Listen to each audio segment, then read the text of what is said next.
admitir aqui o pessoal. Pronto, estamos...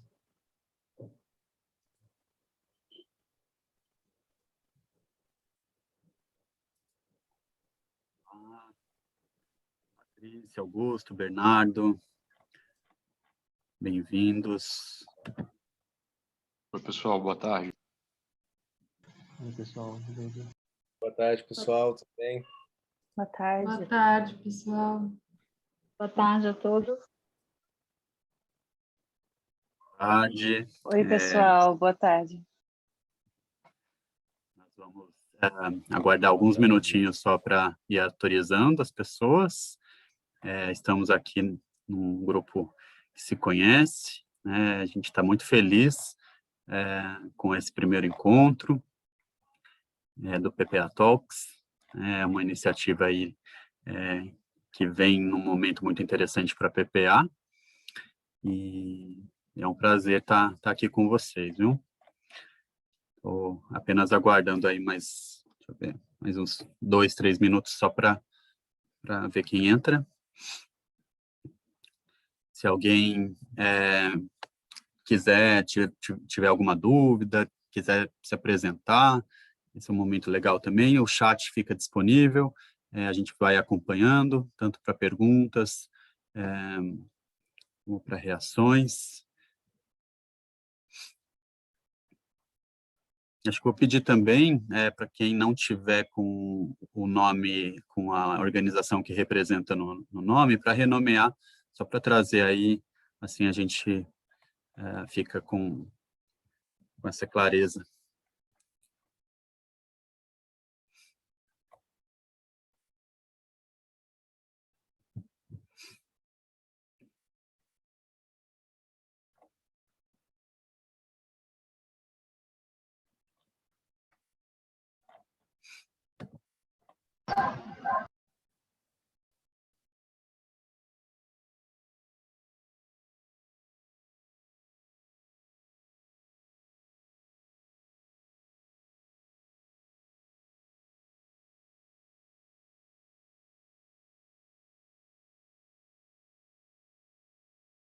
Tá bom para vocês?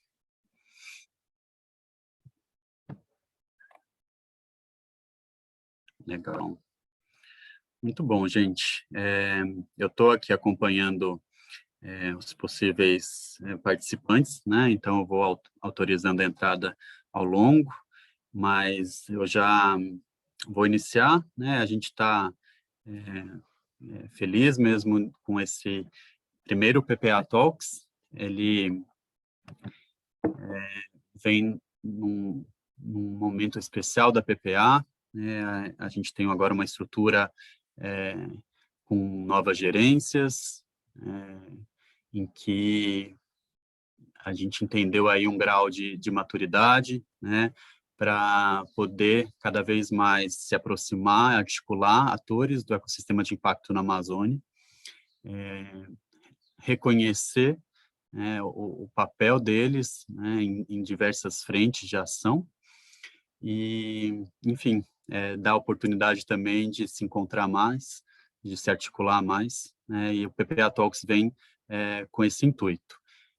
Este primeiro está sendo um evento interno, um evento em que a gente quis reconhecer nossos membros, então enviamos o convite para parceiros, né, empresas, organizações que estão com a gente já há algum tempo, para que pudessem conhecer aqui a iniciativa bem bacana que a gente vai contar hoje. Então, Júlia, se puder ir para a agenda. A gente está aqui nesse início, eu vou daqui a pouco convidar o Augusto Correia, nosso secretário executivo da PPA. Depois teremos uma contextualização do dia de hoje através da Nina Besch, nossa assessora técnica do PPA Solidariedade, uma apresentação da Conexus, um momento mais interativo de perguntas e respostas, então incentivo quem tiver perguntas e quiser ir colocando no chat, o pessoal aqui da PPA está acompanhando isso, a gente está monitorando, para ter um momento mesmo de troca no final, uns 20 minutos, e aí um encerramento breve, que, enfim, dá início aí a um pontapé para que a gente faça mais PPA Talks ao longo aí da jornada de 2021. Então, com isso, eu convido o Augusto para trazer algumas palavras para nós. Obrigado, Edu.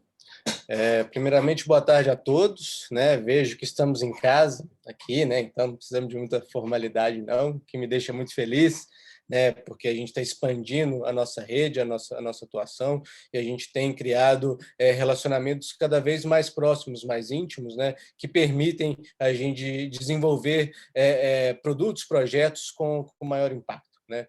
Então, em primeiro lugar, quero agradecer muito a Conexus, a figura da Karina, do Rafael, do André, do Pedro, né, que tem nos apoiado muito na visão, né, do ecossistema de impacto da Amazônia. Quero também agradecer a Nina, que tem feito uma condução maravilhosa, né, dos diversos projetos que estão no âmbito do PPA Solidariedade, e também, não menos importante, aos amigos da USAID, que permitem que esses movimentos, né, sejam realizados e que a gente consiga trazer tanto impacto, tanto resultado para o território, né? Queria lembrar rapidamente, né, como surgiu a iniciativa, né? A iniciativa ela aparece a partir de uma possibilidade que se tornou concreta de trazer recursos, né, dos Estados Unidos que se somam aos recursos locais, né, dos parceiros da PPA, para permitir uma resposta muito contundente aos desafios impostos ao território da Amazônia sob a perspectiva da crise sanitária do coronavírus, né? A gente trabalhou basicamente em 4 eixos de atuações diferentes. Um primeiro mais voltado para a parte assistencial, né? Ou seja, olhando para a distribuição de kits de higiene e cestas básicas. Um segundo, olhando mais para a parte de comunicação preventiva, né? A partir de campanhas em rádio, TV, redes sociais e outros veículos de mídia. Um terceiro, também vinculado ao fortalecimento da rede hospitalar local e unidades de saúde, com doação de suprimentos, equipamentos e também treinamentos ao corpo médico local. E, por último, e é o eixo que mais tem sinergia com a conversa de hoje, né, o apoio aos empreendimentos locais para que pudessem se recuperar, né, dessa grave crise. Pena que a crise ainda não passou e a recuperação ainda é necessária, né? Mas essa oportunidade de trabalhar em conjunto, né, nos deu também a possibilidade de entender melhor o que acontece lá no território, o que acontece na Amazônia, né? Entender melhor as características, os nuances específicos e quais são as melhores abordagens possíveis para gerar um maior impacto, né? Um impacto que seja necessário para a gente poder desenvolver as agendas locais, né? O Fundo Conexus apareceu como uma possibilidade muito interessante, uma iniciativa que já vinha com um selo de aprovação e de credibilidade de outros grandes parceiros, né? Nós temos a Vale, o próprio BNDES, né? E surgiu como uma possibilidade muito segura de empregarmos os recursos e obtermos, né, um olhar complementar ao que a PPA tem feito nos últimos 2, 3 anos, né? A PPA, em suma, trabalhou mais com negócios, digamos, inovadores, né? Muito dentro do guarda-chuva do Amazo, do Programa de Aceleração da PPA, e essa possibilidade nos deu esse caminho, né, para olhar para os negócios comunitários e cooperativos, né, que, entendo eu, são o core, né, da produção sustentável da Amazônia e que deveriam estar sendo, e agora felizmente estão sendo endereçados pelos recursos e programas da PPA. Então, finalizando aqui, mais uma vez agradeço o interesse, a participação de todos e tenho certeza que a gente vai ter uma conversa muito rica. Boa tarde e até mais.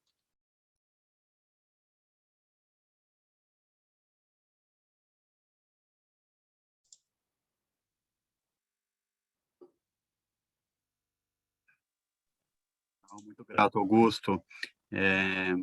Acho que foi uma super introdução. Agradeço aí pela contextualização, o início dela, né? E já aproveito então para convidar a Nina Best, assessora técnica nacional, que representa o NPI Expand e coordena, né, o PPA Solidariedade aqui no âmbito da PPA. Muito obrigada, Eduardo. Augusto, obrigada pelas palavras iniciais e todos pelo convite de estar aqui. Boa tarde, todo mundo. Então, meu nome é Nina Best, eu coordeno o projeto da NPI Expand aqui no Brasil, que na sigla em inglês significa New Partnerships Initiative for Better Health, né, que é uma parceria global da USAID com a Palladium. Esse programa tem, né, uma característica muito diferente quando vem para o Brasil, né, como Augusto bem mencionou, ele já nasce, né, desde o princípio com esse viés de somar, né, os recursos do governo federal americano pela USAID junto com os recursos, né, que existem no Brasil, né, e os interesses do setor privado em contribuir e colaborar para a transformação. E essa parceria, né, que é um arranjo também muito único e especial dentro do projeto a nível global para nós, né, com a parceria da PPA, né, que eu considero assim a organização âncora, né, o nome até, inclusive PPA Solidariedade, acho que é como a gente contribui para essa construção, pensando de fato onde a gente pode potencializar as parcerias, né, na Amazônia. Esse projeto tem, né, essa missão de responder às diversas demandas da crise sanitária causada pela pandemia do coronavírus. A região norte e a Amazônia como um todo, né, como todos sabem, tem acompanhado, tem sido extremamente afetada, então eu acho que de todas as regiões, eu fico muito feliz que a gente conseguiu direcionar esse recurso e esses projetos, né, para essa região, que realmente, ao longo de 2020 e agora no início de 2021, foram fortemente afetadas. A gente está falando de um recurso investido aproximado. Júlia, você pode passar, por favor, o slide? A gente está falando de um recurso aproximado investido pelo governo americano, pela USAID, de 10,6 milhões de reais, e uma contrapartida de co-investimento de parceiros estratégicos, majoritariamente do setor privado, mas também incluindo, né, fundações e institutos, né, do terceiro setor, de aproximadamente 18,2 milhões de reais. Então, a gente está falando de um recurso volumoso. Pode passar o slide, por favor. A gente tem uma atuação bastante significativa, eu acho, em termos de alcance na região, no território amazônico como um todo. Obviamente que aqui são pontos, então quando a gente olha para os pontinhos da Conexo, são justamente, né, as cooperativas e associações que receberam, né, o apoio dentro da linha de crédito emergencial. Semelhantemente, né, a identificação de ações ou iniciativas dos outros parceiros também, as comunidades e territórios onde a gente tem trabalhado. Pode passar o slide. Esses aqui são os nossos 8 parceiros, né, organizações da sociedade civil, que juntos, né, conosco têm desenvolvido e desempenhado esse trabalho importante ao longo desses 4 pilares que o Augusto mencionou. Então, só para dar um pouco mais de caráter formal a apresentação dos mesmos, Júlia, eu vou te pedir para passar. Então, pilar 1, né, que é esse viés fortemente ligado a campanhas, né, de comunicação, engajamento da comunidade, que no momento como que a gente está vivendo hoje, né, com tanta informação, desinformação circulando, a importância disso, então foram desempenhadas campanhas, né, de sensibilização e prevenção, né, para mitigar os efeitos da Covid-19 nos territórios mais longínquos e vulneráveis, com extrema criatividade e competência. Nós tivemos no pilar 2 essas medidas, né, de apoio à prevenção e controle de infecção, que nas comunidades em especial e que se traduzem fortemente em ações, né, de distribuição de doações, sejam elas de kits de higiene ou cestas básicas, né, com o intuito realmente de atender às necessidades mais urgentes dessas comunidades, dessas famílias vulneráveis. Pilar 3, em apoio aos sistemas locais de saúde, então hospitais, unidades básicas de saúde, unidades de pronto atendimento, que a gente teve maior ênfase agora no início desse ano, né, por conta da segunda onda da pandemia na região. Então, de fato, como que os parceiros então se mobilizam e se reestruturam e redirecionam esforços para tentar, né, fazer as articulações e atender essas unidades de saúde que estão, de fato, na linha de frente, no processo de triagem, orientação e primeiros cuidados, né, com os pacientes da Covid-19 que buscam assistência médica hospitalar.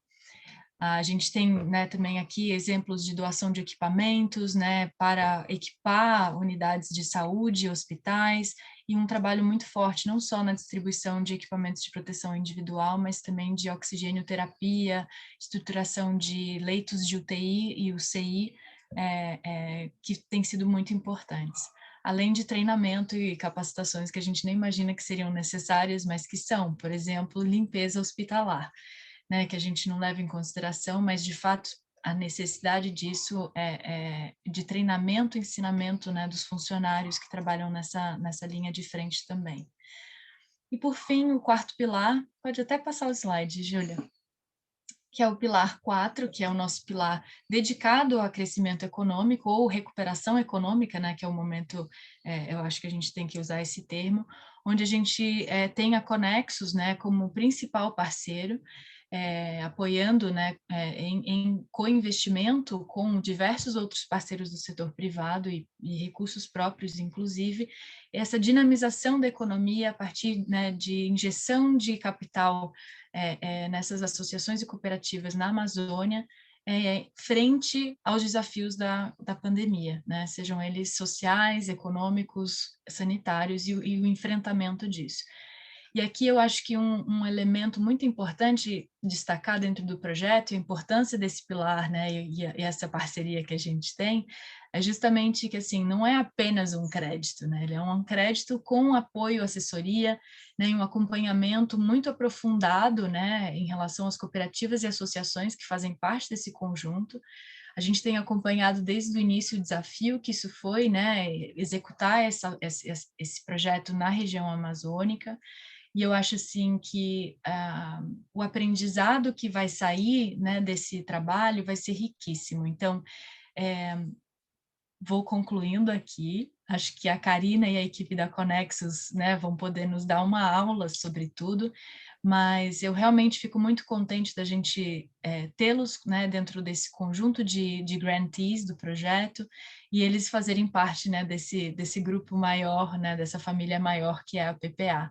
Então, agradeço muito e passo a palavra. Boa tarde. Obrigado, Nina. Que interessante esse contexto, os esforços, né, e acho que essa construção estratégica mesmo de como lidar com esse momento, né, um contexto também da Amazônia que é tão, já é complexa por si só, né, e o tanto que acho que as ações aí, os eixos estão se integrando e dialogando também com o que a PPA vem fazendo. Aproveito para convidar, então, a Karina Pimenta, diretora executiva da Conexus, que vai aprofundar um pouco mais aí na iniciativa junto, né, do PPA Solidariedade em relação ao fundo. Karina? Obrigada, Eduardo. Boa tarde a todos e a todas. Está super feliz de estar podendo compartilhar um pouco da nossa experiência nessa caminhada aqui em meio à pandemia, de estreitar laços na Amazônia e construir ações estruturantes. Queria agradecer, em nome do Augusto, a todos do PPA, da USAID, que estão aqui, pelo apoio, pela construção e por sempre estar empurrando para a gente entender os aprendizados, enxergar mais além. Eu acho que isso é um trabalho de parceria super bacana que foi construído aí com a liderança do Augusto e da Nina, sobretudo na interface com a gente. E isso ajuda também a amadurecer as iniciativas, porque essa foi uma iniciativa que a gente se jogou para fazer, né? Ela estava no nosso radar, a estruturação de instrumentos financeiros que apoiassem o desenvolvimento dos negócios comunitários, e a gente resolveu acelerar um processo em meio a um contexto, né, adverso que a gente nunca pensou que estaria vivendo, né? E que segue acontecendo, né? Então parece que agora fizemos o financiamento, agora, mas segue direcionando os esforços das organizações, segue afetando, e a recuperação econômica, né, como a Nina falou, que é o mote do processo, tem que ser muito bem olhada e analisada para a gente enxergar que esses negócios passem por toda essa crise que vai durar aí 2 anos e eles saiam fortalecidos ou com perspectivas de desenvolvimento significativas para frente, né? Porque o que a gente quer gerar é uma economia de base florestal e que seja inclusiva, sobretudo, ou seja, que as populações que estão na ponta das cadeias de produção, né, da castanha, do cacau, do açaí, façam parte desse processo, né? E aí, só para dar alguns números, não pode passar ali, só para dar alguns números, né? Quando a gente fala da floresta, a gente às vezes tem que pôr as coisas em dimensão, a Amazônia é uma dimensão enorme, mas olhando um pouco só o mercado mundial de produtos que vem da floresta, né? Hoje tem esse volume gigantesco, um estudo super recente apresentado lá pelo Amazônia 2030 sobre potencial de exportação, então, mais de 200 bilhões de dólares essa economia, desculpa, e a gente participa com 0,2, né? Então, existe aí um futuro enorme de possibilidades, mas que a gente tem que ter muita paciência e muita estratégia para construir. Por isso que o foco da atuação, quando a gente estruturou a Conexus, foi muito pensar em como você ativa esse ecossistema que apoia o desenvolvimento, o crescimento desses empreendimentos, né? Pode passar. E eu vou trazer assim um pouco do recorte para a gente enxergar, porque muitas vezes a gente olha para a Amazônia e enxerga pouco o que são essas cadeias, né, de base florestal, de produção sustentável, para depois entender como a gente atua sobre elas, né? Então, em 2018, a gente fez um levantamento muito grande no Brasil todo, a gente mapeou mais de 2.000 empreendimentos tinham na sua base um modelo de produção sustentável e a gente coletou informações sobre mais de 1.000 deles, e no Brasil todo, né? E na Amazônia, que é o território prioritário nosso de atuação, foram mais de 400 empreendimentos que a gente mergulhou e conseguiu ter um raio-x um pouco qual era a situação, quem compunha esses empreendimentos, onde eles estavam, e traz muitos insights para a gente daí começar a pensar quais são as ações que fazem sentido, né? Então, quando a gente desenhou a linha emergencial, ela partiu muito desse lugar aqui de fala, e foi de ver desses 400 empreendimentos, grande parte estava nas cadeias do castanha do Brasil, do açaí, cacau e outros produtos agroflorestais. A maioria aqui, 87%, somar 60% que estão em áreas protegidas e 27% em assentamentos, nós estamos falando de 87% dos empreendimentos em territórios de uso específico, né, ou uso público ou destinado, e que tem toda uma atenção especial para o desenvolvimento, porque em geral são em áreas remotas, são em áreas mais distantes, com menos infraestrutura, e portanto muito mais desconectadas de qualquer tipo de sistema de desenvolvimento de pequenos negócios e tudo mais. Embora eles sejam 400, o montante de empreendedores, de cooperados, desculpa, aqui associados, que eles representam são na casa dos milhares, algumas centenas de milhares, a gente costuma falar, são pequenos empreendimentos, mas com grande público dentro, mas que ainda faturam muito pouco para o potencial, né? E em parte é porque os empreendimentos são frágeis e, portanto, parte da receita que poderia estar vindo por esses empreendimentos acaba entrando por outros caminhos, né? Principalmente o processo dos atravessadores, intermediários, que a gente também conhece na Amazônia. E, por fim, né, quando a gente olha para os mecanismos de financiamento que existem hoje, é sempre chocante a gente olhar para os números da política pública de crédito rural, onde na Amazônia só 6 cooperativas acessaram o crédito rural público, é uma loucura isso. E se você olhar os volumes, está abaixo de 60 milhões de reais, perto dos 2 bilhões que vão anualmente para a região. Então, tem muito a se construir em termos de criar um ecossistema, tanto de financiamento quanto de apoio a esses negócios para que eles se solidifiquem. Pode passar.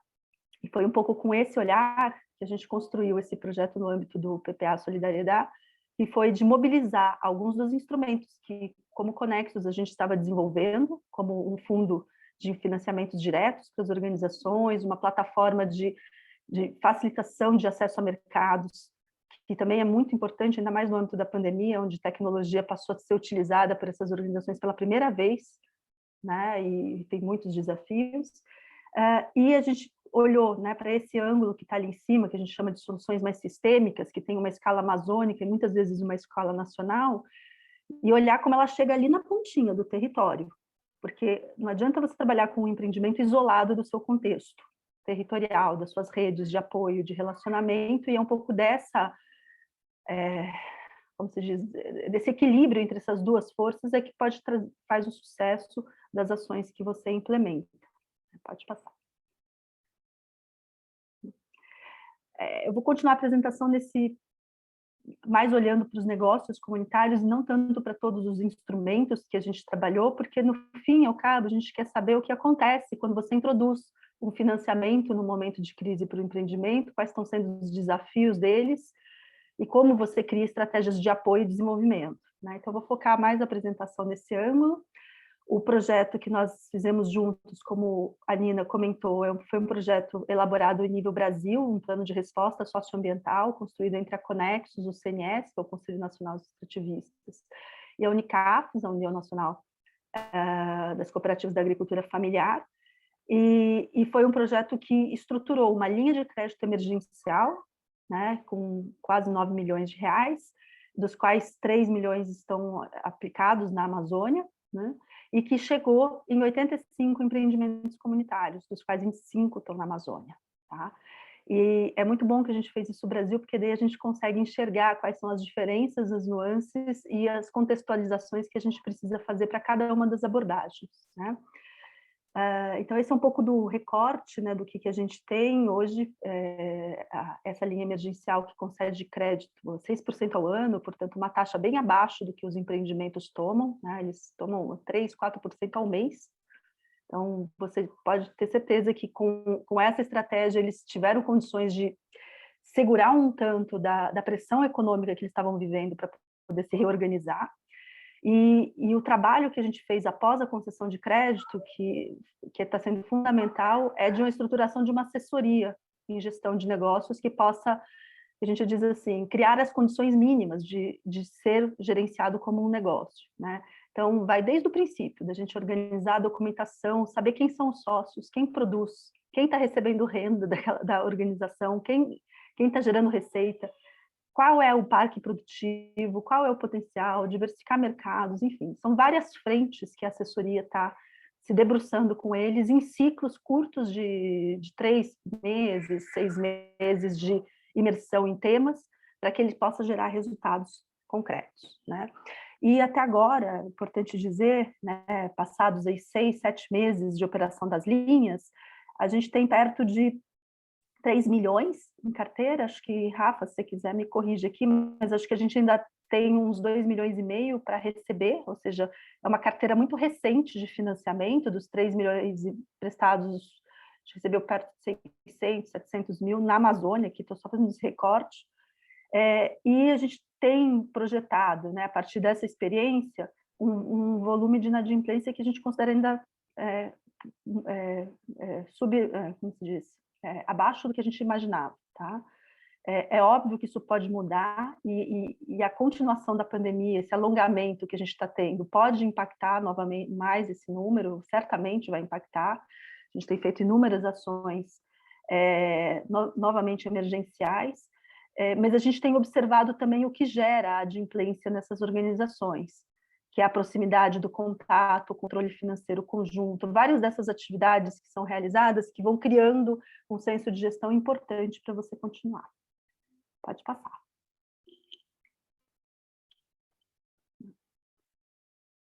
Aqui, Pedro, fique à vontade para dividir a fala comigo, porque o Pedro, que está aqui na reunião, é a pessoa que é responsável pelo programa de assessoria, e que tem se esforçado muito para a gente chegar nas raízes dos desafios das organizações. A gente vive falando como descascar uma cebola. Cada mês que a gente passa na assessoria, que a gente faz as reuniões de aprendizagem e tudo, a gente começa a adentrar mais no miolo do que significa aquela organização, das dificuldades, do que precisa ser feito. Né? Mas a gente tem partido de pontos muito comuns entre eles, né, entre as dificuldades aqui que eles enfrentam.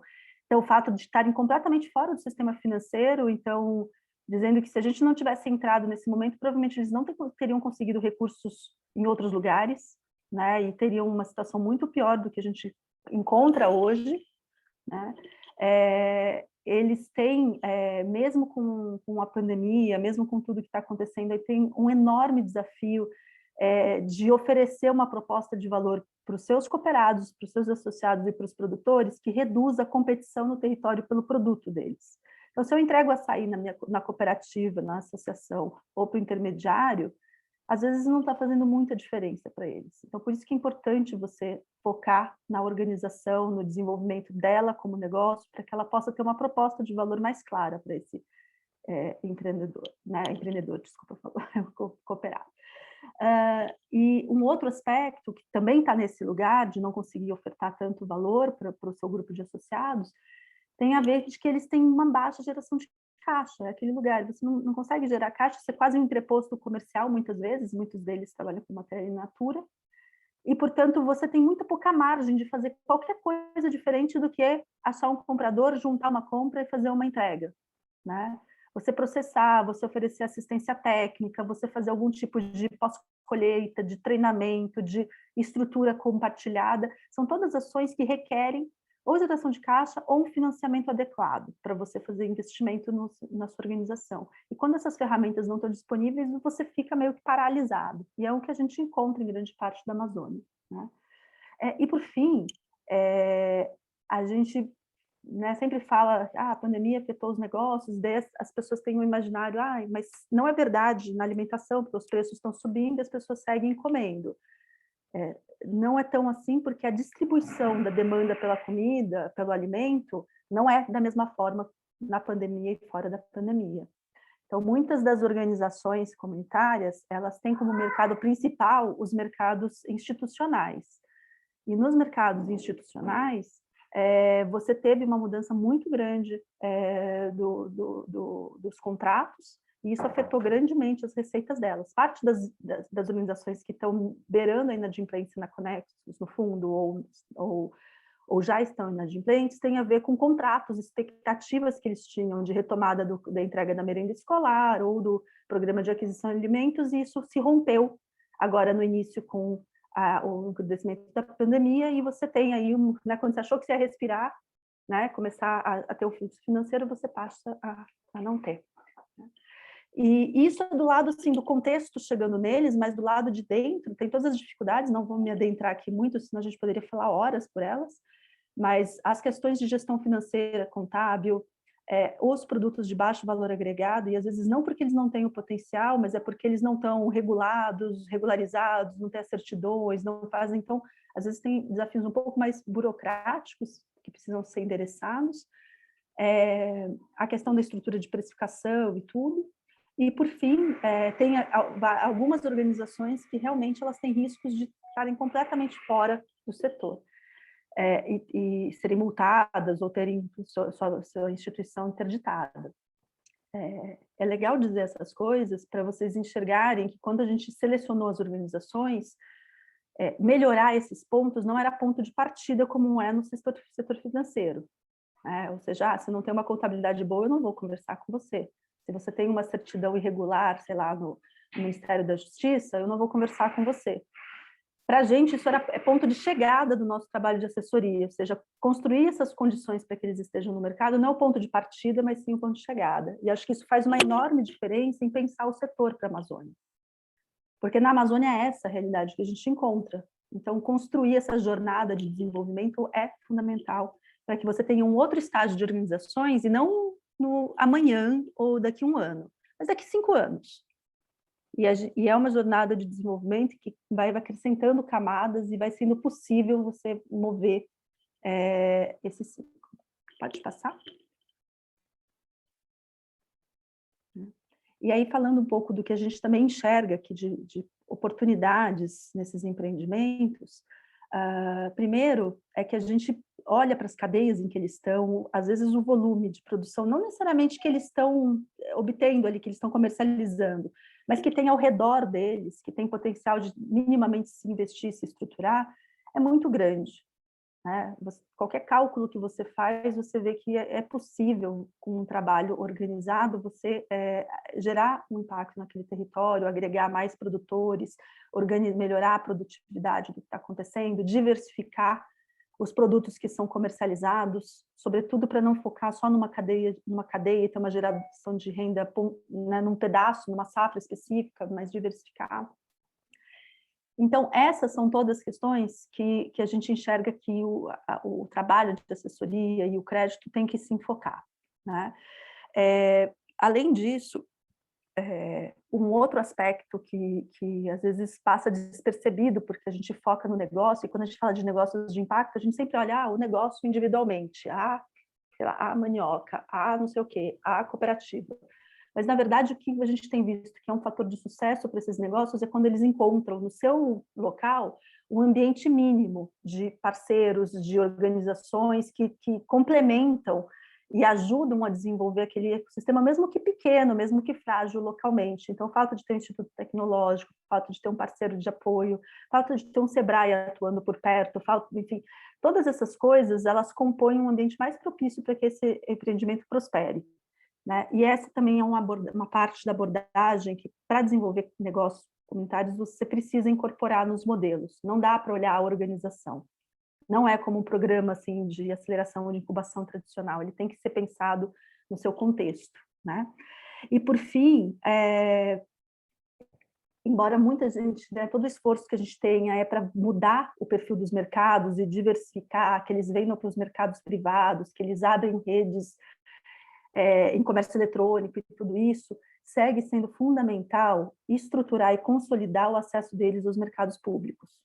Por quê? Porque é grande geração de receita e normalmente tem uma regularidade, né, tirando o momento da pandemia, e porque também trabalha mais com produtos in natura, permitindo você ter circuitos mais curtos nas cidades e tudo mais, do que você ter que estruturar muito a sua organização. Então, é um mercado que é a base deles, né? Tem organizações que foram muito bem-sucedidas, que a gente está trabalhando, que migraram desse mercado, mas por um bom tempo segue sendo fundamental a gente se aproximar tanto das políticas de merenda escolar quanto do programa de compras institucionais do governo. São 2,7 bilhões todo ano que se compra no setor público, né, de alimentos. 30% tem que vir da agricultura familiar, hoje não tem 1% vindo daí, 5%, sei lá, né? Então, tem um potencial enorme deles acessarem isso ser base para o impulsionamento deles e o crescimento. Pode passar? Pode passar, Júlia? E aí, assim, eu não quero me estender, a gente pode falar por muito tempo, sabe, dos empreendimentos e da experiência. Eu vou deixar para vir perguntas de vocês, mas vou colocar alguns pontos de aprendizado e de reflexão que tem norteado a gente, tá? Nessa trajetória, né? Então, quando você introduz o crédito, um financiamento, mesmo que com assessoria, mesmo com cuidado, mesmo com o envolvimento dos parceiros, tem coisas que você tem que mudar a chave, né? Porque senão a gente não dá o próximo passo. E uma delas é o trabalho com números, com comunidades, tem todo um tema de como se fazer, mas a gente não pode ter medo de olhar para a organização como uma estrutura econômica, né? A gente tem que olhar para ela como um trabalho de quase todas que nós financiamos, nós fizemos o fluxo de caixa deles pela primeira vez. E por isso que na Amazônia demorou muito mais para a gente ceder os financiamentos do que no resto do Brasil, porque isso já é uma cultura que em outras organizações já está mais estabelecida. Eles fecham caixa, conversam com o contador, vê o balancete, não sei o quê, né? Uma literatura financeira mais avançada. Na Amazônia a gente construiu do zero, com quase todas elas. E segue sendo um aprendizado mensal fechar o caixa com eles e discutir os números, e discutir o que está acontecendo, o que tinha sido projetado que não aconteceu, por que não aconteceu, como a gente corrige. Então, esse é um trabalho de conscientização e de capacitação que cria autonomia para eles. Eles têm que se apropriar do próprio negócio para poder fazer ele crescer, né? Então, acho que esse é um primeiro aprendizado, né, e que a gente tem que enfrentar de frente, né, e seguir na rotina de fazer por um tempo. A segunda é que todo mundo tem os sonhos dos unicórnios da Amazônia, e a gente não vai encontrar unicórnios nos negócios sociais, ok? A gente pode afirmar com tranquilidade que não é essa economia que se constrói com eles. A economia que se constrói com eles são essas de pequenos negócios e grandes impactos, né? E está tudo bem, gente. A maioria das economias consolidadas no mundo são formadas por PMEs, por pequenas e médias empresas, né? Então, tudo bem, a gente tem aqui o desafio de ajudá-los a superar esse lugar e se estruturarem, se tornarem viáveis como esses bons negócios locais, né? Então, assim, toda vez que falam, mas tem negócios, não tem... Olha, o que a gente tem que enxergar não é um negócio individual. Um negócio que fatura 1 milhão, ele pode ser tão significativo para aquele território quanto um que fatura 1 bilhão. Depende da distribuição social dos benefícios dele, né? E da conservação da floresta que ele faz, do recurso natural. Então, a gente trazer isso para a conta é muito mais importante do que a gente olhar faturamento, faturamento, faturamento. A gente trabalha com cadeias de commodities florestais. Então, agregar essa visão é fundamental para que a gente tenha esse reconhecimento desse produto. Então, não é uma castanha qualquer. É uma castanha que conserva floresta, que veio de extrativistas que sem eles essa castanha não sairia de lá, não tem outra forma de você coletar, mas que eles recebem R$2, R$3 por lata de castanha lá na floresta, e a gente paga R$100, R$130 no quilo aqui no supermercado, na cidade. Então, distribuir esse valor na cadeia significa ajudar eles a se organizarem na ponta, eles agregarem, né, terem melhor castanha, com mais qualidade, sem aflatoxina e todas essas coisas, e para isso o investimento é estratégico, mas orientado a estruturar a cadeia. Então, aqui tem uma lista de coisas que você pode fazer com as organizações e deve ter que fazer, né? Mas acho que é essa a mensagem principal. Uma segunda é que a gente precisa cultivar, eu até chamei de mirada empreendedora, porque tem tantas palavras, daí a gente leva para um lugar onde fala, não, empreendedorismo não combina com comunidades. Gente, o olhar empreendedor surge em qualquer lugar do mundo, em qualquer pessoa, né? Eu trabalhei muitos anos numa organização chamada Ashoka, que trabalhava com empreendedorismo social. E você vê o empreendedorismo surgir nas pessoas, independente de onde elas estão. Não é porque está na cidade seguindo um curso de empreendedor que vai ser.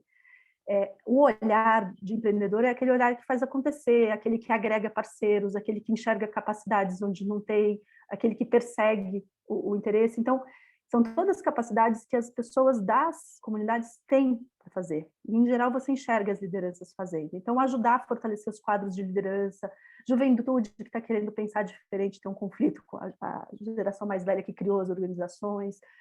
A questão de gênero, fundamental. As organizações lideradas por mulheres, elas têm outras características, né?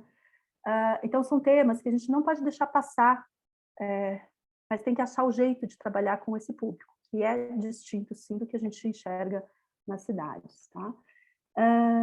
E na mirada empreendedora, também eu acho legal conectar com essa parte do ecossistema de apoio. Quando a gente olha para as organizações, elas estão muito sozinhas. É assim, você pega o contador da cidade, que não tem nenhuma especificidade, e a gente não tem, assim, uma empresa de contabilidade para cooperativas. Poderia atender quase toda a Amazônia, porque isso pode existir, né? Vai ser muito melhor do que estar na mesma cidade. Então, romper com esses lugares e ter esse tipo de solução, isso é só um exemplo bem que eu gosto de dar, porque ele é bem prático, né? São coisas que a gente pode estimular, como uma olhada de ecossistema, e são coisas que a gente tem que estimular neles, para que eles possam ter parcerias que resolvam problemas. Quando você está numa incubadora de uma aceleradora, de uma universidade, qualquer coisa, você tem lá 2, 3 pessoas numa empresa e daí você tem um serviço de contabilidade feito por um, horas de comunicação por outro, não sei o quê. Você tem uma série de coisas para que o quê? As pessoas que estão liderando aquele empreendimento possam focar no que é o negócio delas e que essas coisas tenham parcerias, tem a gente que traz capacidade e tudo. Esse eu acho que é um lugar que o ecossistema de desenvolvimento de negócios pode trazer para os comunitários. Muito bacana, porque esse conjunto de serviços adequados à realidade deles e tudo falta muito. E a gente tem que testar, estimular, e aqui tem um lugar para startups, aqui tem um lugar para microempreendimentos, tem para ecossistemas locais, para florescer na Amazônia, né? E isso, inclusive, é super importante, né? E aí eu vou parar a minha fala só com a minha frase final, que é: tudo isso é legal, mas precisa de tempo. E é tudo que a gente fala que a gente não tem na Amazônia, né? A gente tem tal pressão, é o desmatamento cedendo, né? Não cedendo, crescendo, são as políticas que representam retrocessos e tudo mais. Mas para esses negócios solidificarem, a gente precisa de tempo, a gente precisa ser paciente, a gente precisa ser consistente, e a gente precisa ter intencionalidade de que eles se insiram nesse processo, né, da bioeconomia, da floresta, não sei como que a gente vai chamar esse campo, mas que eles se insiram com o tempo que eles precisam para se processar. Tá? Então, acho que são essas minhas mensagens principais, espero que tenha provocado aqui algumas reflexões, e vou deixar aberto agora para conversar mesmo. Obrigado, Karina. Poxa, estou muito feliz assim com a sua exposição. Para mim foi uma aula.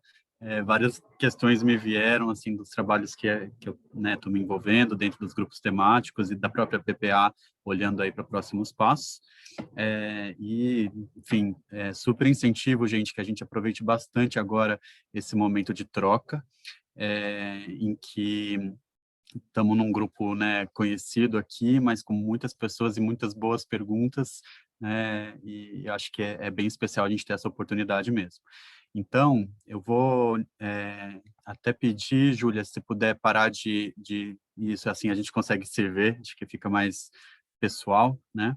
E eu vou começar, eu incentivo, né, eu coloquei aqui no chat, incentivo que quem tiver perguntas, além das que a gente já tem aqui no chat, também levante a mão, né, assim eu vou passando a voz, mas já vou trazer aqui a primeira que o Fábio, né, colocou, como desenvolver mais atores, né, organizações de apoio localmente, né, quais são os aprendizados da Conexus nesse sentido.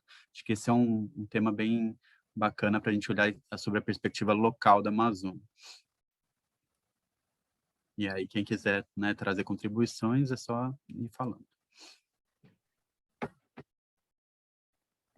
Desculpa, você quer que responda, comece por essa, é isso? Tá. Vamos começar por essa.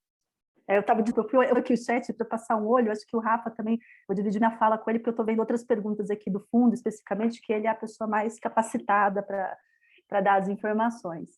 Mas sobre essa do ecossistema local, a gente tem, né, aqui no âmbito dessa ação, a gente partiu de uma linha de crédito, então a gente literalmente fez uma chamada para uma linha de crédito e trouxe parceiros, né? Eu vou falar para vocês um cálculo que o Rafa fez recentemente, né?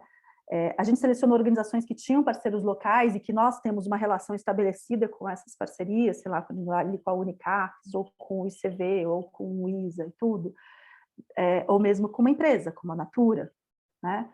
Vis-à-vis uma organização que está totalmente isolada, que nós também financiamos, tá? Porque esse não foi um critério nosso de entrada nesse programa.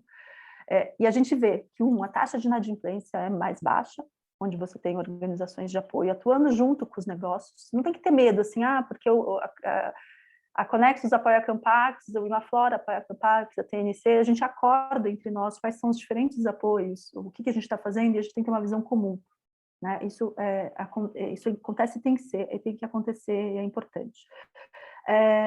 Então, tem essa coisa, a gente observa, e tem uma abertura maior para assessoria, porque fazer assessoria não é que você está ganhando, você está pondo trabalho para as organizações fazerem, porque se eles não fizerem o trabalho, aí eu estou cuidando do negócio deles, e a gente tem que ensinar eles a cuidar melhor, tem que trabalhar com eles, cuidar o negócio deles.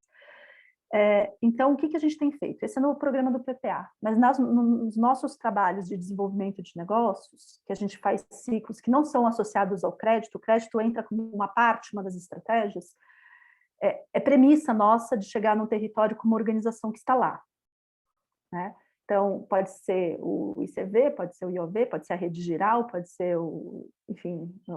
a Floresta Protegida, pode ser várias organizações, mas desde que tenham ali uma história, uma conexão, conheçam o local, porque é muito difícil você trabalhar do nível de criar um fundo nacional e depois você está ali sabendo o que está acontecendo em Alter do Chão exatamente, tá? Então, você tem que trabalhar nesse nível e envolver, e o que a gente tem feito e testado, e que está sendo muito interessante, é desenvolver partes dos trabalhos que a gente chama de ativadores de negócio, de mapeamento do mercado local, mesmo o ativador de crédito rural, né? Ou seja, o conhecimento para entrar no crédito rural subsidiado lá do Pronaf. Todos são atividades que a gente seleciona pessoas locais das organizações e eles realizam com a gente acompanhando, né? E por que isso? Porque a gente está buscando criar essas capacidades localmente e não necessariamente na organização, sabe? Falar assim, toda cooperativa agora tem que ter um agente de crédito. Não, pode ser um ator autônomo ali, pode ser da organização parceira, pode ser de uma organização de ATER, uma cooperativa de ATER que está lá. Cada território tem um lugar e a gente tem que pegar as fortalezas que eles têm e impulsionar elas, trazendo essas oportunidades e conectando. Então, é assim que a gente tem enxergado. E a gente também tem testado essas chamadas de desenvolvimento de negócio, foi super interessante. Fizemos um Cametá agora, onde um dos negócios que surgiu foi um sistema de gestão para cooperativas e associações. Eles discutiram tanto lá, e agora é um grupo de universitários do Instituto Técnico criando esse negócio, surgindo ali a partir da demanda que eles viram. Então, eu acho que esse tipo de movimento que vai, né, tem que ter calma, tem que ter recorrência, tem que ter frequência, vai dar certo, vai dar errado, mas tem que acontecer para você impulsionar o sistema empreendedor lá, tanto com comunidades, quanto com jovens, quanto com ligados à universidade, enfim, né, olhar de forma mais ampla empreendedorismo, né?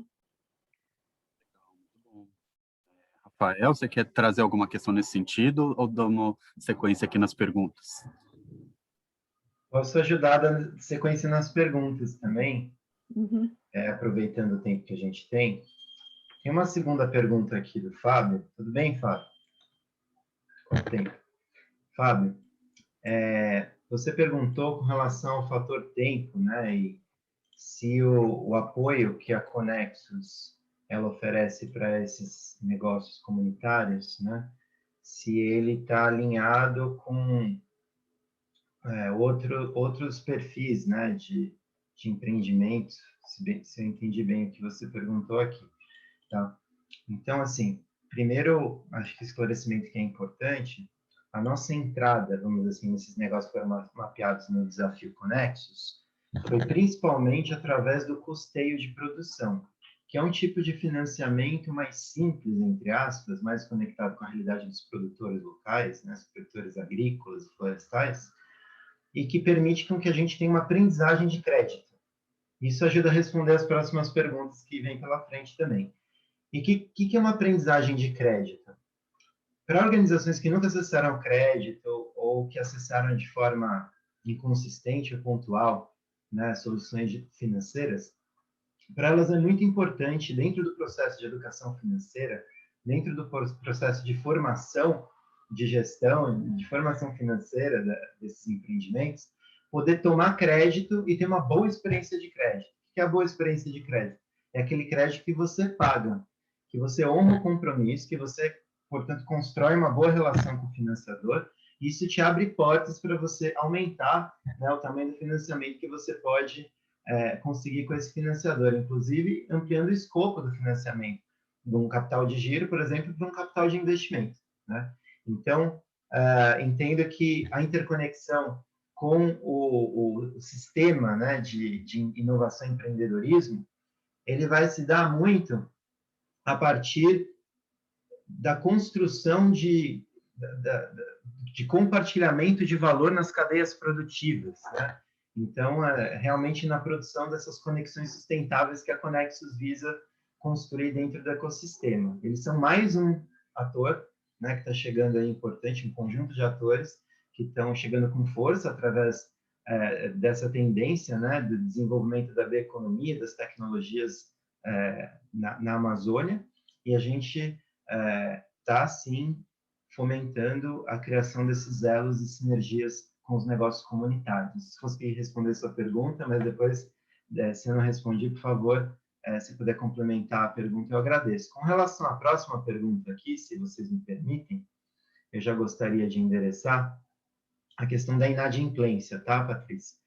Foi algo que a gente trabalhou bastante nesse ano. O ano de 2020 foi um ano muito intenso de análise das oportunidades, construção dos projetos de crédito e desembolso financeiro para essas organizações.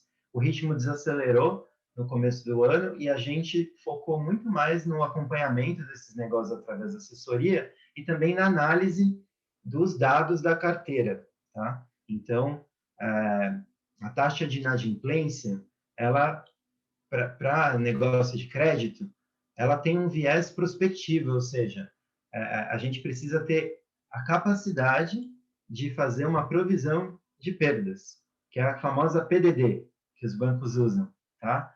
E como é que é calculada essa provisão de perda? A gente costuma dividir a carteira em faixas de atraso, então é feita uma classificação que pode ser feita pelo tempo de atraso que você tem cada organização no momento em que você fez o corte, né, para fazer a análise, ou pode ser por questões comportamentais. Uma questão comportamental que a gente tem usado, que todas as instituições financeiras usam, é o atraso de primeira parcela.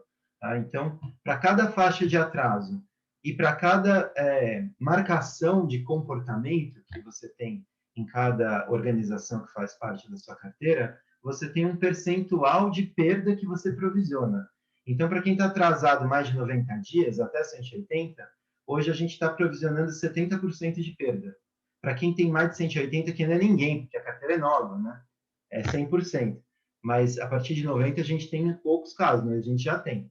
Então, a nossa provisão de devedores duvidosos, nossa PDD hoje da carteira, de uma forma geral, é 4,9%. Para a carteira da Amazônia, ela é um pouquinho mais. Ela está aqui em...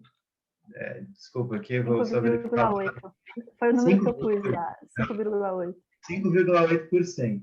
E por que ela é maior no caso da Amazônia do que dos outros, tá?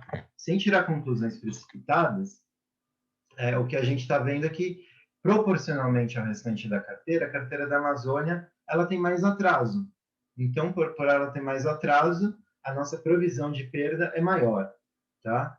Agora, para a gente tirar outras conclusões, por exemplo, que os negócios são mais incipientes ou que eles têm mais dificuldades comerciais, a gente vai ter que aprofundar nossa capacidade analítica, né, com diferentes filtros que vão nos dar correlações importantes para essa PDD, e é exatamente nisso que a gente está trabalhando hoje. Um fator importante que a gente já descobriu na carteira é que associações têm uma taxa de inadimplência bem maior. E a gente sabe a realidade da Amazônia, né? Ela é bastante marcada por organizações que são associações e não cooperativas, né? Que tem um perfil menos comercial, portanto, mais um perfil sociopolítico, eu diria. Então, é um desafio enorme de desenvolvimento, de educação financeira, né, de educação de negócios, e isso só confirma a nossa estratégia de atrelar a assessoria de gestão administrativa e financeira ao crédito. Como isso é fundamental. E também a gente não partir direto para soluções financeiras de investimento e soluções financeiras que são mais complexas de gerir o crédito, né, inicialmente, porque certamente isso pode envolver maiores dificuldades na hora de honrar, né, do retorno desses empréstimos. Então, obrigado, Rafael. Acho que a Patrícia respondeu aqui que já entendeu a lógica. Acho que o Fábio também confirmou, né, Fábio, de que a sua primeira pergunta foi endereçada, qualquer coisa avisa. E aí eu vou convidar, gente, legal, vou convidar a Denise, Augusto e Bernardo, que também colocaram perguntas aqui, para fazer a pergunta mesmo. A gente está num grupo, né, que se conhece, um grupo próximo, então pode trazer. Obrigada. Obrigada, Karina, Rafael, ótima apresentação. São muitos elementos importantes aqui para a gente discutir, né? Acho que leva aí não só esses minutos, mas vários meses de discussão e reflexão, né? Mas esse pontapé é bem interessante. A minha pergunta, bem, eu sei a estratégia de vocês de estabelecer a perdas, né? Essa provisão, mas e aí? Vocês só trabalham com essa perda, essa provisão? Não, a gente vai perder isso, ou vocês têm outras iniciativas de mitigar, né? De recuperar, pelo menos, não digo o recurso financeiro que deveria retornar, mas de recuperar, porque isso também, você pegando do lado da organização, é um baque, uma baixa autoestima da organização quando ela se vê na incapacidade de pagar, né, de honrar, porque considerando as organizações da Amazônia, isso assim, mexe profundamente com a autoestima, com todo esse processo que vem ideológico, que está por trás disso, né? Porque é um pulo do gato você sair de seringueiro para um empreendedor, você sair de seringueiro para um agente de negócio. Isso não se faz assim, da noite para o dia. Então, eu queria ouvir um pouquinho de vocês, como é que vocês tratam esse lado, né? Talvez um lado mais educacional, que eu estou vendo que é um pouco a pegada também de vocês desse processo. Eu acho, Denise, nesse ponto, só o Rafa vai falar a gente tem uma política de cobrança estruturada, ele já entra ali, mas eu acho que o ponto fundamental é isso que ele terminou a fala dele falando, né? Você tem que ter estratégias de de-risking. Você precisa reduzir o risco ao longo, eu falo assim, é o mantra, né? A gente tem que ter. Então, acho que o primeiro, com certeza, é a assessoria. Tanto é que a análise que a gente faz é de que aquelas organizações que não receberam bem a assessoria ou não estão respondendo no processo são, em geral, as mais suscetíveis a você ter. Então, você ter algum problema de inadimplência, ou que a gente está vendo, ou que pode ser futuro, né? Que é também um exercício que a gente faz também para não ficar cego na carteira. Então, essa é fundamental, esse trabalho, mas a gente também tem, e isso é um ponto, tem um outro ponto da política que eu acho que a gente está discutindo muito por causa da continuidade da pandemia.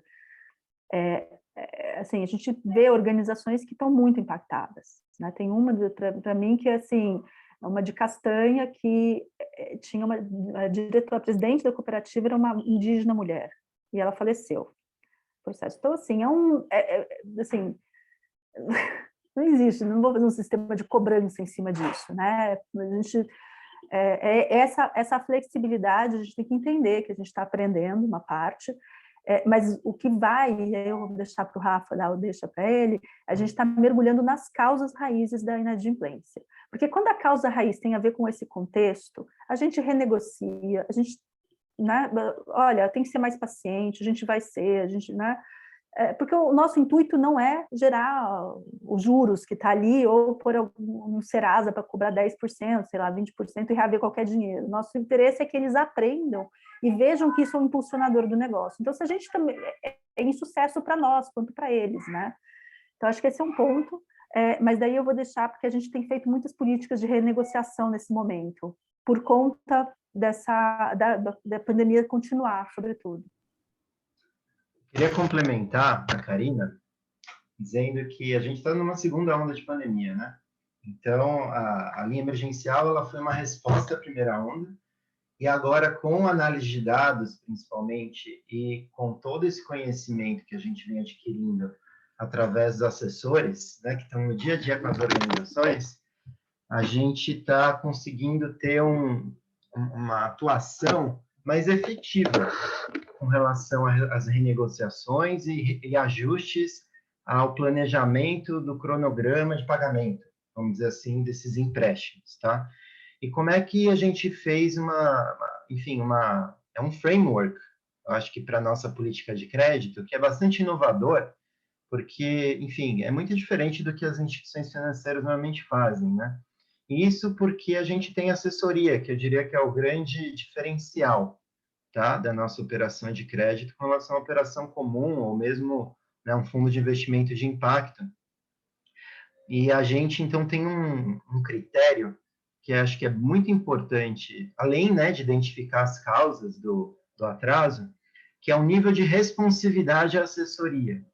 Tá? A gente tem organizações que têm um pequeno atraso ou nenhum atraso de pagamento e que tem uma proximidade muito grande da assessoria, ou seja, tem uma responsividade ali, está ativa na assessoria, buscando soluções junto com a assessoria.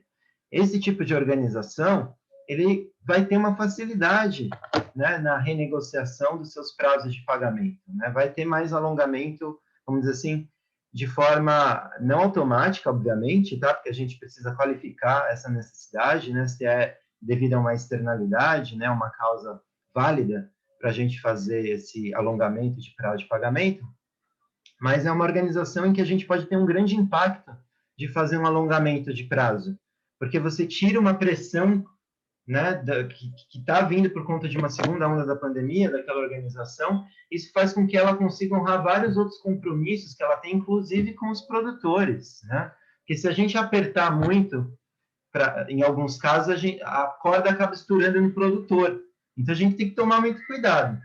Aí você tem outras organizações que já estão com atraso maior e que estão ativas na assessoria, e essas organizações estão num quadrante um pouco mais preocupante, que demandam um plano de saneamento financeiro. Então, é isso que a gente está discutindo na assessoria hoje. Como criar um plano estruturado de turnaround para fazer com que essas organizações elas vençam esse problema de liquidez de curto prazo que já está se agravando, tá?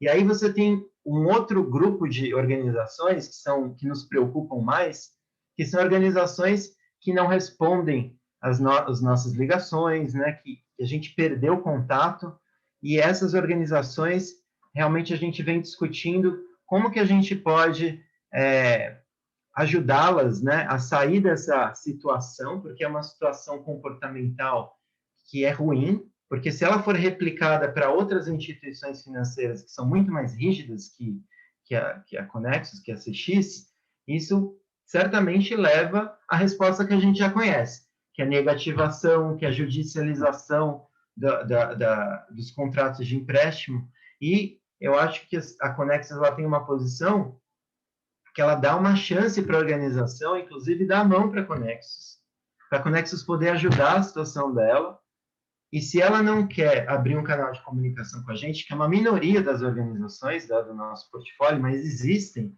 para essas organizações a gente está construindo, nesse momento, né, qual que vai ser a nossa resposta mais formal, vamos dizer assim, né, do ponto de vista de negativação e coisas assim. Porque é muito difícil também a gente não ter nenhuma política, né, de cobrança mais formal para organizações que não querem abrir o diálogo conosco. Então, eu estou falando dessa forma porque, senão, parece que a Conexus ela vai sempre passar a mão na cabeça das organizações, e não é isso. A gente quer levar a sério, a gente quer fazer uma operação de crédito séria. Porque se a gente fosse, por exemplo, se qualificar para operar dentro da regra do Banco Central, que justamente é isso que a gente está mirando, né, para a gente poder fazer uma operação que vamos dizer assim, de acordo com as práticas de crédito do Brasil, né, a gente teria que fazer a cobrança em muitos casos, né? Então, a gente está, nesse momento, definindo esses parâmetros. Desculpa se eu me estendi um pouco, mas é que é um tema bastante importante, sensível e novo para a gente. Obrigado, Rafael. Augusto, quer trazer a sua questão? Bernardo? Posso trazer uma questão rapidinho, mas eu acho que tem uma questão no site que eu acho que a gente podia aproveitar e abordar ela, que é essa da disponibilidade de recursos humanos para assessoria. Acho que isso é interessante a gente entender, mas eu vou um pouquinho mais além, um pouquinho na questão da seleção dos negócios, né? Eu lembro que a gente tinha um target, né, de número de empreendimentos, assim, né? A gente teve que ir reduzindo o target por olhar para as inscrições e se sentir mais à vontade em escolher um determinado grupo. Minha pergunta é a seguinte: eventualmente, se a gente consegue trazer mais recurso para a iniciativa, né, esse recurso seria melhor utilizado, né, no mesmo range de organizações que já foram selecionadas por já ter feito esse filtro, ou há espaço para a gente buscar novos empreendimentos, novas cooperativas, novos negócios comunitários na região amazônica? Legal a pergunta, Augusto. A gente tem, na linha emergencial, foi essa coisa muito assim, uma chamada aberta. A gente tem que dizer que muitas das organizações não entendiam exatamente o que é um fundo, o que é um financiamento. Olha, tem um trabalho de apropriação do tema, que mesmo você trabalhando linguagem, mesmo indo com o CNS, com os parceiros, é difícil. E, então, o que nós temos feito para expandir a base, conhecendo as organizações? Uma reflexão nossa interna é que, assim, o ideal não é fazer uma chamada pública de um fundo, sabe? Porque aí vem muita coisa, a gente tem um trabalho enorme de análise e separar o joio do trigo também, né? Tem de tudo. Os trabalhos que a gente pensa que são mais estruturantes para você ter uma esteira de negócios se desenvolvendo e precisando acessar recursos e o fundo crescendo, tem a ver com os trabalhos que a gente chama de pré-assessoria, que são organizações que não conseguiram ali durante o período elaborar uma demanda concreta, organizar como eles iam fazer as conversas internas e tudo. Então, a gente está testando agora um modelo de pré-assessoria de 2, 3 meses de trabalho prévio para delinear o projeto de financiamento e aí investir, o que é um pouco diferente do que a gente fez na linha emergencial, vai dar um pouco mais de tempo. Uma outra coisa que a gente tem aprendido, Augusto, que depois do primeiro financiamento, eles veem que paga, que funciona, que reduz os custos deles de capital, você tende a crescer os valores, né? Porque a gente tinha um teto na linha de R$200 mil, então tinha organizações que precisavam de mais, e a gente fez algumas exceções no final, na Amazônia, inclusive, né? Então, tem sim, mas você tem que, não pode ter sede, sabe? Faz um financiamento, a média nossa acho que foi 78, 80 mil, mais ou menos, por financiamento, mas é um valor que tende a crescer, tá? Tende a crescer nessa parte do giro e tudo. E tem um terceiro elemento, que é quando eles começam a entender a lógica, eles começam a pensar em outras coisas que eles podem investir, porque quando você começa a mexer no capital, no fluxo de caixa, eles começam a enxergar que eles podem, às vezes, fazer pequenos investimentos, que isso reverte rapidamente em um prêmio ou uma venda maior, e aí você começa a mudar o perfil da carteira, que é esse que o Rafael falou, a gente foi muito para o giro, para né, segurar, mitigar o impacto, mas, na verdade, a expectativa nossa, projetando o Fundo Conexus, uma estratégia de crescimento, está em diversificar esses produtos, né? A gente está diversificando um pouco, não só capital de giro, mas outros que vão ajudar as organizações a se desenvolverem, né? Então tem, Augusto, tem sim, e essas ações de território que a gente tem feito, a gente trabalha com 120 organizações, é maior do que o que a gente tem né? Em ações de desenvolvimento territorial. Isso é porque a gente precisa fazer isso para que elas tenham uma demanda estruturada e tudo. Então, é uma construção desse pipeline futuro, ter aí 200, 300 negócios, como a gente mapeou no início, que estejam, né, trabalhando sua viabilidade econômica. Né? Karina, quero deixar aqui aberto, tem mais perguntas, acho que temos várias aqui no chat, não sei se a Cat ou o Bernardo querem trazer.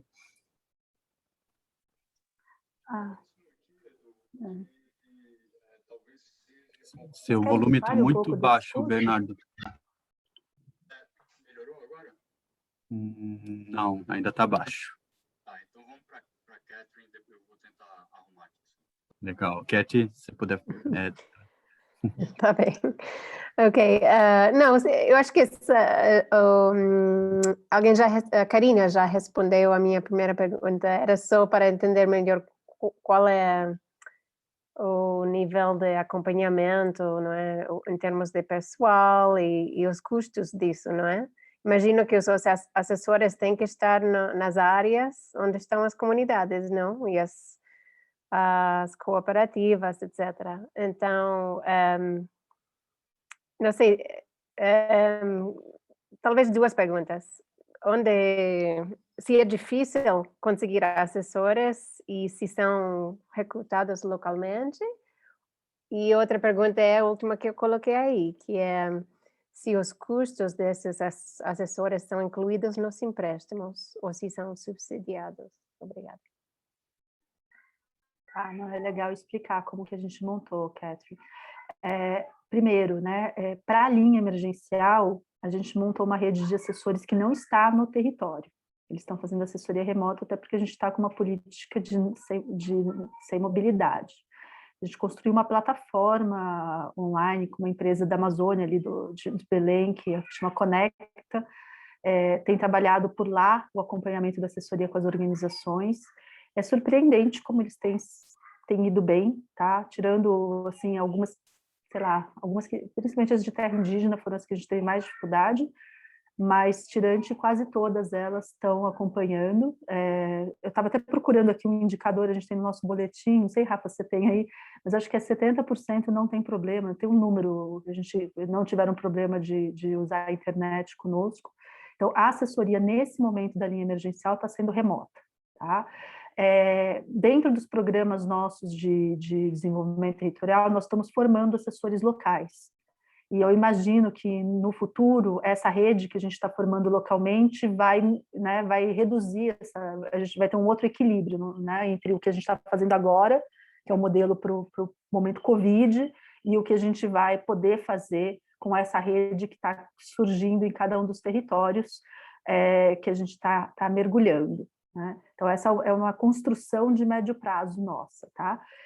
E aí, sobre o custo do financiamento, a assessoria não está dentro, a gente considera como uma estratégia de blended finance, sinceramente, porque é um investimento bastante grande no início, né? Então, só para dar os números, né, mais gerais, que eu não tenho recortado para a Amazônia de cabeça, mas a gente, dos 9 milhões de financiamento que a gente captou para recursos reembolsáveis diretamente aplicados nas organizações, e a gente captou outros 1,7 milhões para montar essa assessoria técnica, tá?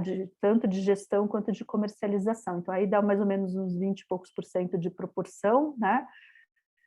Entre os gastos, né? E, enfim, né? A gente está testando e é óbvio que a hora que se a gente pudesse estar viajando, os custos seriam maiores, provavelmente, porque a gente estaria embutindo muito viagem de campo, mas a gente está apostando muito nessa rede descentralizada de assessores que estão se formando nos territórios aí com o tempo que a gente vai ter, né? Para reduzir no tempo, né? Agora, só uma questão nesse tempo, eu sinto que tem um esforço de se fazer com as organizações, sabe? A gente não precisa, a gente vai vendo a assessoria, aquelas que a gente está há mais tempo, você não precisa ter a mesma intensidade o tempo inteiro, né? Então, a gente também está avaliando quanto que é, a gente vai fazer assessoria por todo o financiamento, mas uma das respostas que a gente quer obter no final desse ciclo é até quando a curva ela faz a diferença, até quando você criou ali um fluxo, se você ameniza. Então, essas são perguntas que a gente tem para modelar um formato de assessoria. Não temos resposta pronta, sinceramente. Então, não consigo dizer se replica esse custo, se ele vai reduzir ao longo do tempo, se ele vai aumentar porque vai mudar para investimento, se ele vai ser separado. Então, acho que são perguntas ainda para construir a resposta. Eu complementaria a Karina dizendo que tem uma característica intrínseca do negócio, que é cobrar taxa de juros baixas, para promover o acesso, realmente que, enfim, a gente fuge um pouco desse padrão do mercado, que hoje avalia o risco dessas organizações como muito alto, principalmente porque os bancos não conhecem as cadeias de produção e porque são organizações que não têm histórico, né? Então, eles acabam caindo em linhas de crédito muito caras.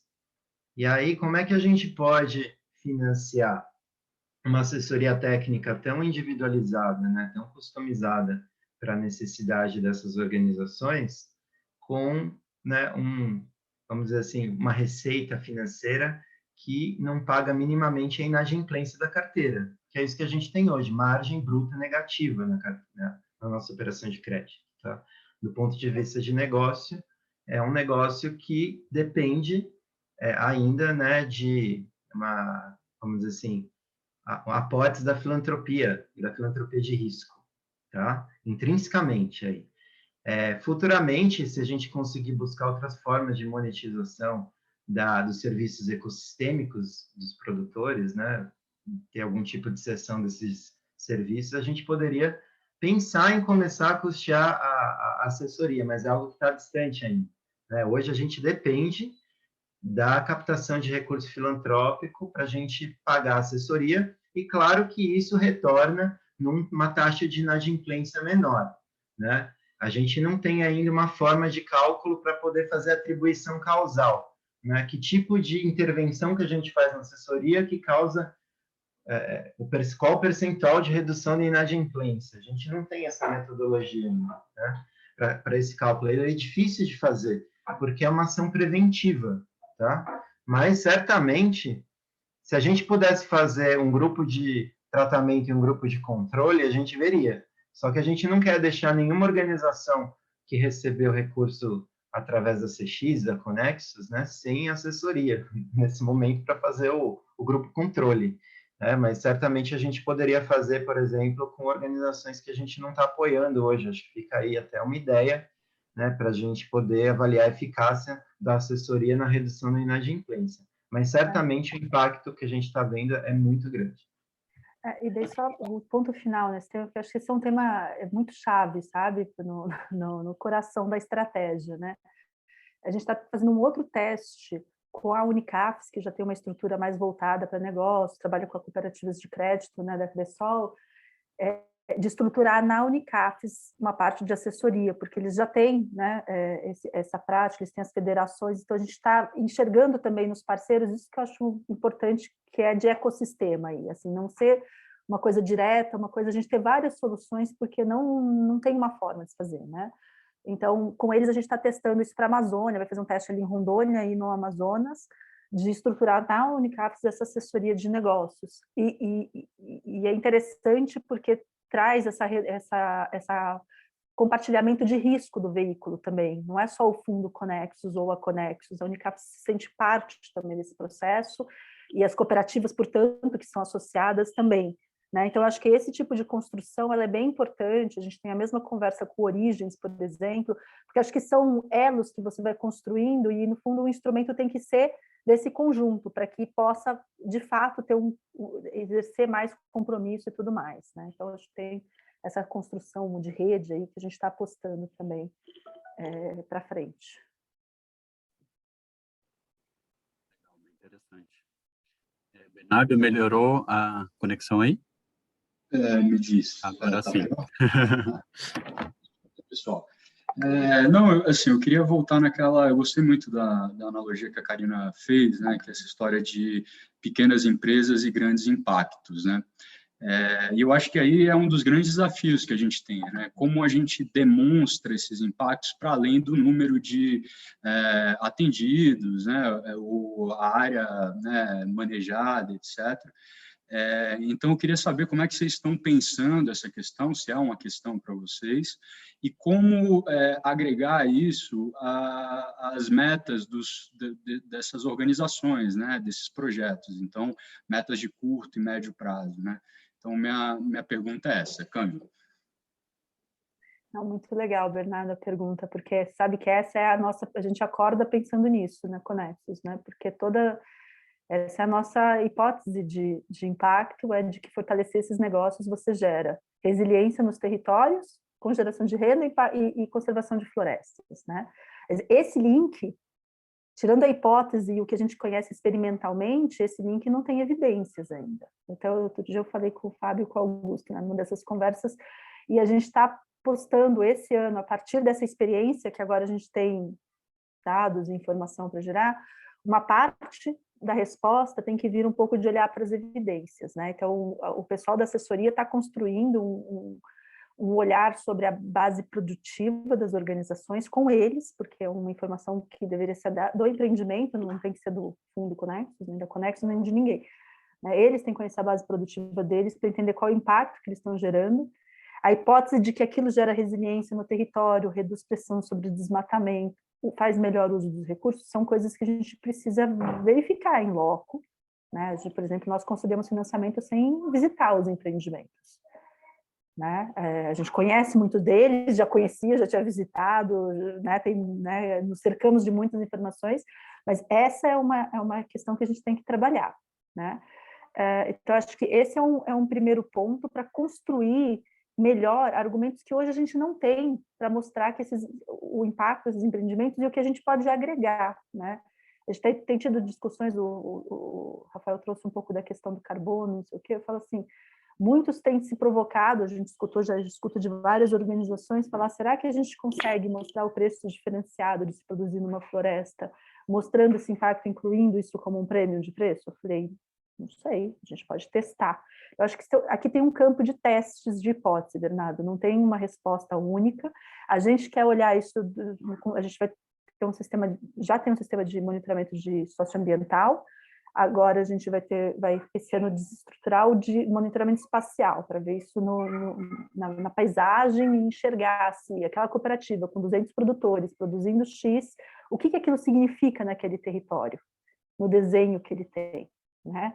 Então, essa é uma das questões que a gente quer enxergar, e eu acho que vai abrir um campo de novidades, esse olhar. A gente tem conversado muito com várias organizações e todo mundo tem a mesma pergunta, né? Assim, tirando uma ou outra experiência de evidência, a gente não tem muito. Né? O REC, acho que é a grande experiência que a gente olha sempre lá, que tem um trabalho já feito de mostrar que eles são enclave, ali entre Rondônia e Acre, o enclave num território sob pressão, enclave agroflorestal. Né? Mas é específico de lá ou a gente consegue ver isso em outras regiões? E o que isso nos diz sobre os negócios? Né? Então, são eu diria que existe eu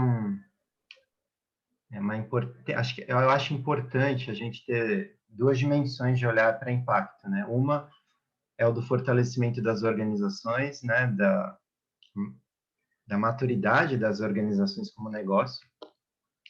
E o outro é o impacto no nível dos produtores. e no nível também das propriedades e vamos dizer assim, do locus geográfico, ambiental, onde está acontecendo a produção.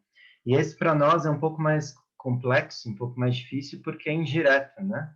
Então, o nosso olhar está muito no negócio comunitário.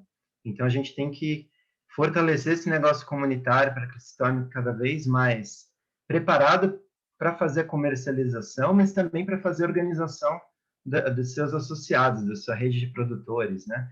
E algo que eu acho muito importante, assim, essencial, é a gente olhar para a rentabilidade por hectare, né, desse produtor, que é isso que faz frente à pressão de ocupação e uso do solo.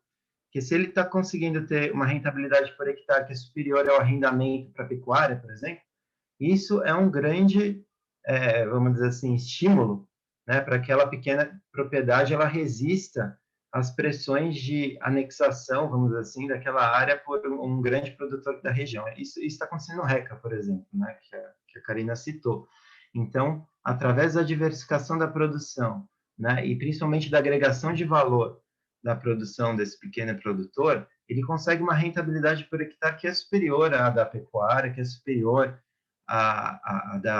do monocultivo, né, em larga escala de grãos, por exemplo, que tem sido responsável, né, pela mudança do uso do solo no Brasil e da expansão dessa fronteira agrícola que vai chegando na Amazônia, né? Então, acho que explorar isso junto com os negócios comunitários é uma estratégia muito promissora, porque existe essa proximidade, existe esse potencial de escala, e voltando para a questão que o Augusto fez anteriormente, eu acho que a expansão ela pode se dar muito dentro dos próprios empreendimentos comunitários, por exemplo, que a Conexo já apoia, né?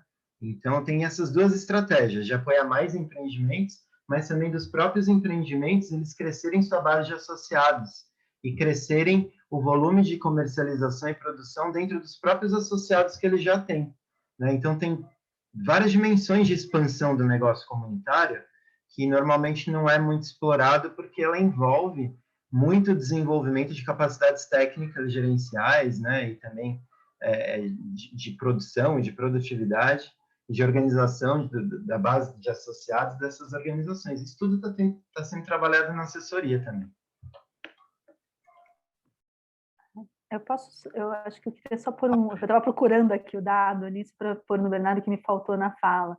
Um dos estudos que a gente está fazendo, a gente fez com um número restrito, só de 12 organizações, era de entender quanto de renda essa organização estava gerando, porque se a gente não sabe, a gente olha o faturamento, né?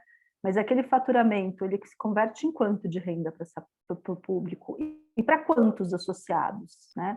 Então, o estudo que a gente fez pequenininho, que a gente vai aprofundar esse ano com essas 12 organizações, mostrou que, em média, elas estão gerando, tipo, em torno de 5, 6 mil reais por ano de receita para os produtores que comercializam. É muito pouco, é meio salário mínimo por mês, né?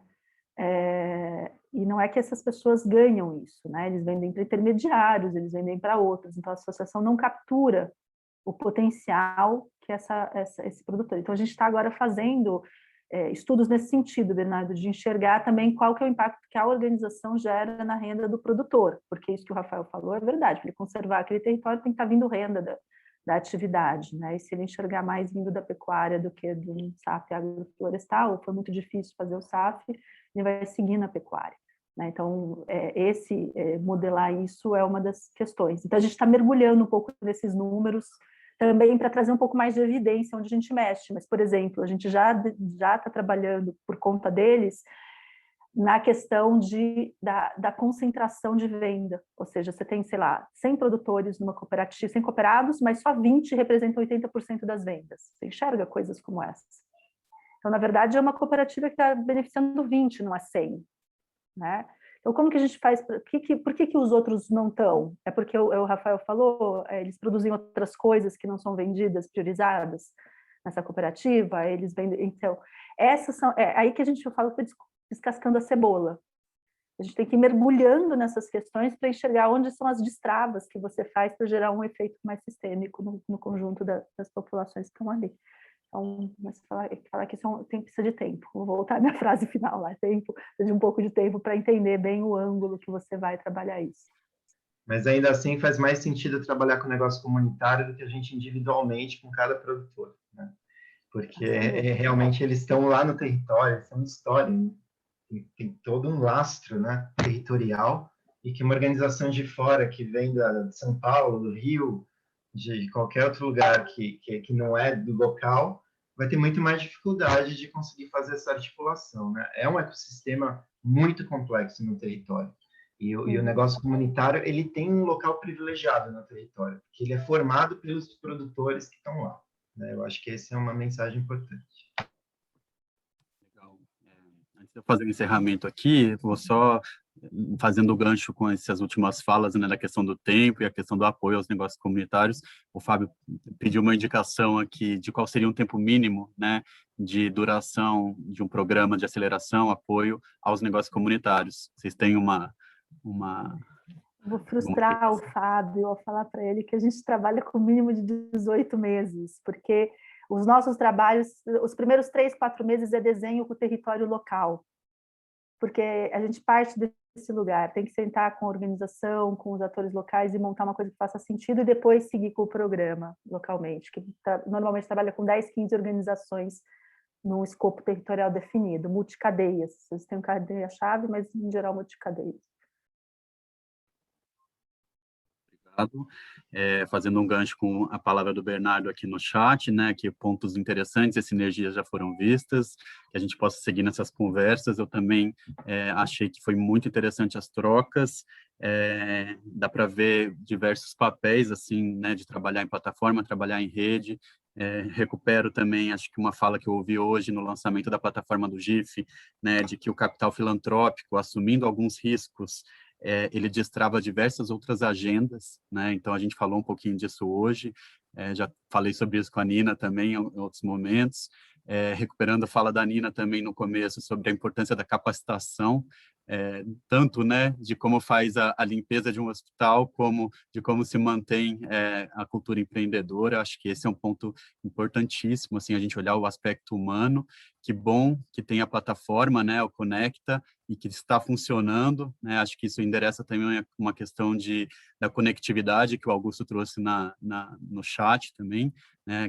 E acho que assim a gente consegue ter esperança mesmo para trabalhar mesmo em épocas pandêmicas, né?